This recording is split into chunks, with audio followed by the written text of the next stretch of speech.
भाई सिख के साथ दोस्ती करने में बड़ा फायदा है, बड़े दिलदार आदमी होते हैं। मैं तो चला कोई सिख दोस्त ढूंढने। एकरो ने नहीं बात कर रहा हम इंप्रेशन देवा के इंप्रेशन मिलते हैं। राम राम। चल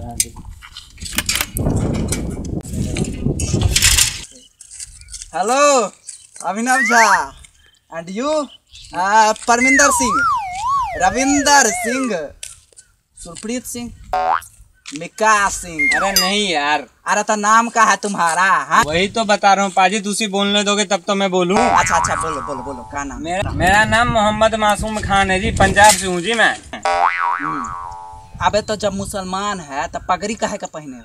अरे मुझे एक्चुअली बात ये है कि मैं एग्जाम में फेल कर गया, तो मैं स्कूल जाके ना मास्टर के ना पिछवाड़े पे ना पेन घुसेड़ दिया, तो मास्टर ने डंडे लेके मेरे सर पे मार दिया और मेरा सर सूज रखा है। तो मम्मी ने कपड़े गर्म करके ना मेरे सर पे बांध रखा है, जो अब वो पगड़ी जैसा लग रहा है जी। अरे